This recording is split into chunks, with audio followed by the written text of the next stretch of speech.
saya telah mengadakan satu pertemuan dengan kumpulan yang menyokong saya dan rakan-rakan daripada Parti Amanah, Warisan dan DAP pada 25 Jun 2020 bertempat di Rumah Tetamu Sabah, Kuala Lumpur.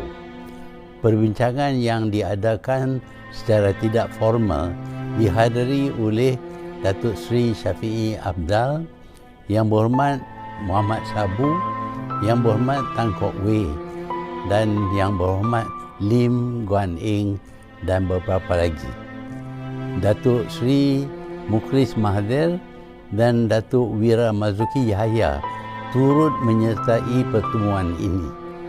Kami membincang banyak perkara berkenaan keadaan negara pada masa kini dan masing-masing melahirkan rasa risau terhadap beberapa perkembangan semasa. Semasa perbincangan telah timbul beberapa cadangan mengenai hala tuju perjuangan untuk mengembalikan mandat kepada rakyat yang telah dirampas oleh Tan Sri Muhyiddin Yassin dan konco-konconya dan menubuh kerajaan pintu belakang menggantikan kerajaan yang dipilih rakyat semasa pilihan raya ke-14 dalam bulan Mei tahun 2018. Di dalam perbincangan saya terbuka kepada apa juga cadangan, termasuk saya tidak dicalon sebagai bakal Perdana Menteri. Di antara cadangan yang dikemuka ialah pencalonan Datuk Seri Syafiee Apdal sebagai Perdana Menteri. Kami sebulat suara bersetuju Datuk Seri Syafiee Apdal dinamakan sebagai calon Perdana Menteri. Saya menyokong penuh cadangan ini. Yang penting ialah kita mempunyai pendirian yang tegas supaya rakyat tahu akan pendirian kita.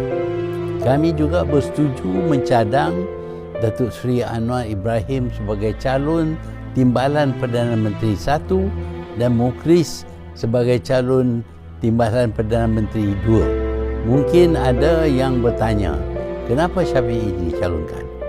Mungkin ada yang telah lupa bahawa Syafiee adalah salah seorang pemimpin asal menentang kerajaan kleptokrasi sejak sebelum pilihan raya ke-14. Dia juga salah seorang pemimpin yang menjadi mangsa awal kerajaan Najib dan telah disingkir dari jawatan menteri dan naib Presiden UMNO kerana tidak dapat menerima perbuatan rasuah dan pencurian wang rakyat menerusi skandal 1 MDB yang begitu memualkan. Syafiee ketika itu bersama-sama dengan Muhyiddin. Kini Muhyiddin meninggalkan perjuangan dan kembali bersama dengan kleptokrat yang dahulu menghukum dan menyingkirnya.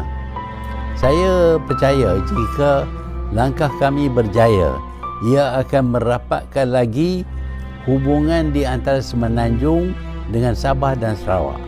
Saya juga percaya apa yang kita cadangkan ini dapat diterima oleh rakyat sebagai bukti bahawa personaliti-personaliti di dalam pemimpin-pemimpin parti pembangkang tidak utamakan kedudukan dan jawatan mereka. Yang penting ialah meneruskan perjuangan yang dimulakan sejak tahun 2015 untuk membersihkan negara dari kerosakan yang dilakukan oleh pemimpin kerajaan ketika itu kerana sikap tamak, bongkar dan kepentingan diri. Seperti yang kita sedang saksikan, perbuatan yang kita tentang dahulu sudah mula bertapak dan pemimpin dan penyokong kleptokrasi sudah kembali. Parlimen akan bersidang tidak lama lagi. Saya akan kemuka usul tidak percaya kepada kerajaan pimpinan Tan Sri Muhyiddin. InsyaAllah dengan sokongan ahli-ahli parlimen yang tidak boleh menerima kerajaan pintu belakang Tan Sri Muhyiddin dan mahu mengembalikan mandat rakyat akan bersama-sama saya dan rakan-rakan lain menyokong usul Datuk Seri Shafie menjadi Perdana Menteri. Jika usaha ini berjaya, langkah untuk pastikan asas demokrasi seperti yang dituntut oleh rakyat akan dapat kita penuhi.